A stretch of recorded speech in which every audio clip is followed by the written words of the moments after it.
Like, I landed on it, I think, like 7 times in a row, and it just wouldn't let me ride away. 9 times out of 10, Carlsbad will not let you make it. But anywhere else, if you land on it first try, you're gonna roll away. I've heard people like, that's it? That's all it is? And then you see them ollie it and they're just like, wow. You leave with bruised hips, bruised heels, bloody arms. Hard to shoot, hard to skate. It's basically no good, kids, so don't go there.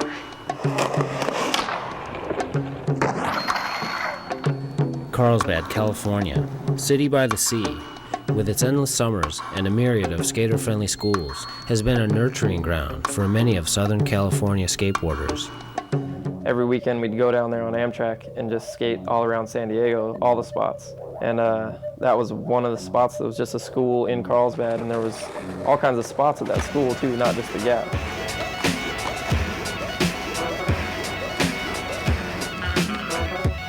I just was driving my car around one day and saw the high school and saw some kids skating. There's like a half moon bench out front, and started skating that thing, and then we just started skating around the school. And San Diego's never had a spot where you can just go and skate and meet up and skate, and Carlsbad was kind of like that. I didn't even skate the Gap first. We started ollieing the steps. They got the 2 separate grass gaps. Those things have just been in session for years. Oh, you guys gotta talk to Eric. Eric, he murdered it.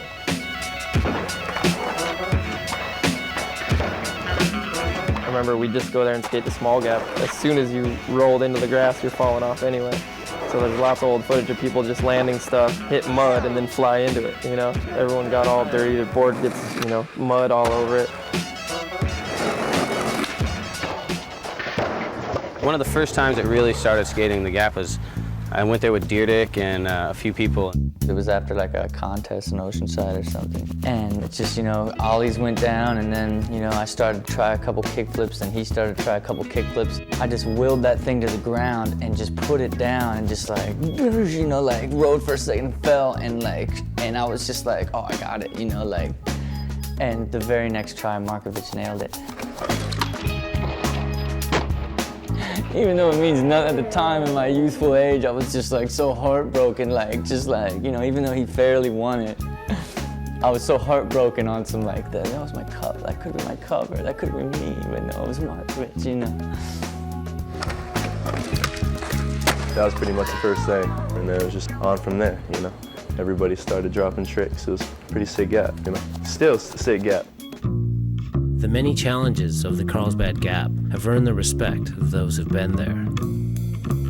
The only thing that makes Carlsbad pretty gnarly compared to like the other main gaps in skateboarding, like the Gons or like Wallenberg or the Triple Set, is that wall at the bottom, because it looks like the gap comes up to meet you. The closer you get to the handrail, the taller the gap got, and the closer you got to the wall, the smaller it got. It wasn't much, but it was enough to where you feel the difference when you hit the ground. And there's a big crack. It's far enough ahead, but if you're pushing, you gotta know that it's there and know what you're getting into, and then just do it. You hop over this crack, and then you go flying off, and sure enough, there's the uphill curved landing with a crack at the bottom too. It's sort of an uphill landing. No one really knows that, but it's like an uphill landing. When you land, it just slides out. And that's another hard thing. You land so hard, you gotta stay straight. As soon as you lean back a little bit, one way or the other, it just starts sliding. I've seen people ollie it and land perfect and just whoa. Stories of near makes and slams are as infamous as the tricks accomplished there. Sean Rogers just called me up like, yeah, you want to shoot? My crank landed on an ollie hard flip. I swear to this day, if there was no uphill, a lot more tricks would have gone down. I went there with James Craig one day, and he was trying to get a switch hard flip down it, and he was landing on it so good. And just uphill landing got him again. So I was with Kane Gale a couple times on backside flips when he was trying them. Just devastatingly sticking every single time, flying backwards, you know.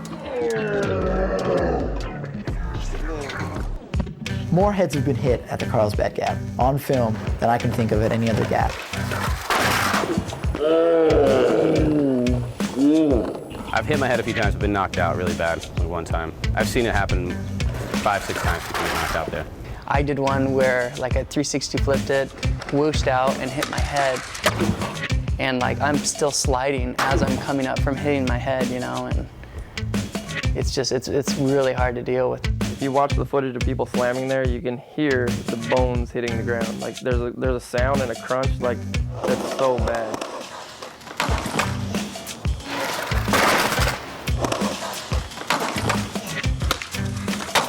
I think that's an evil gap. I think it's got a little mean streak to it.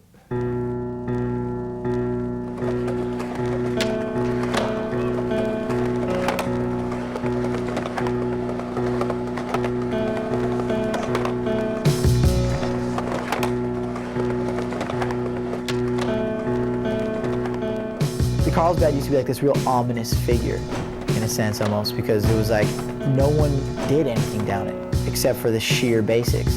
And then Jeremy kind of broke that door with his secondhand smoke part. Before that, it was just a few simple tricks, and he just opened up the doors for everybody. And then after that, it's become like a place where you can go and try like a harder trick that maybe you didn't think was once possible. I mean, he blew the doors right off.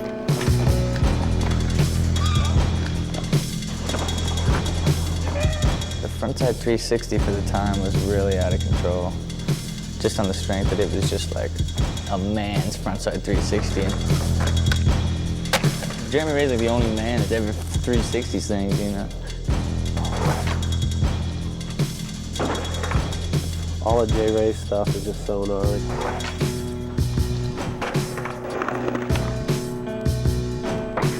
I watched right there as he backside heel flipped that thing and landed. Made it through the uphill landing, curved around. I should give Alfonso Rawls little props for lip sliding the rail. You know, you got the wall at the bottom of the rail, and the rail's got this kink on the end of it, you know, and to me that's way gnarlier than anything that's been done down the gap.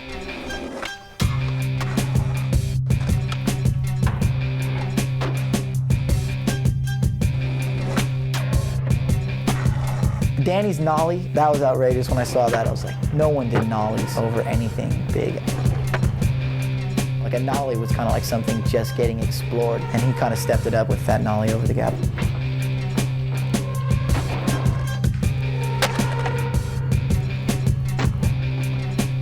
Josh Casper used to go there, and he would just skate it like a normal gap, like even when he's not filming, just do tricks down it. I even went there and I skated it with him one day, and he did a 360 flip down it that day, just threw it out there. He ended up doing a heel flip over the rail too, like over the rail and over the gap. I hadn't seen anyone skate it like that before, so that was pretty cool. Chris Cole switch frontside heel flip. You guys got that? That like came out of nowhere, you know? Brandon did that switch hard flip, man. It was like when he was pushing up to it, it looked like he might have caught something, you know what I mean? And then he was just like, you know, screw it. And it was, wow. Some tight shit.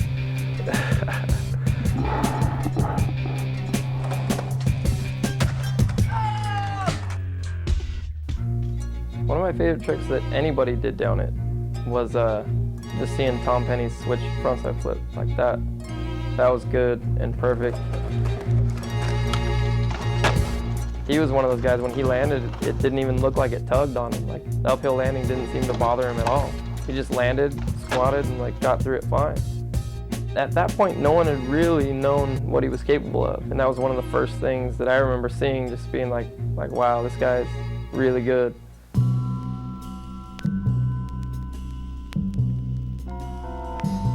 As skateboarding evolves and skaters search for bigger and better obstacles, only time will decide if the Carlsbad Gap will continue to be relevant. That type of obstacle is so rare these days because everything is so illegal and it gets just like attacked and destroyed and like it's gone before like 3 magazine issues, you know? It's really up to the kids now that are watching the videos.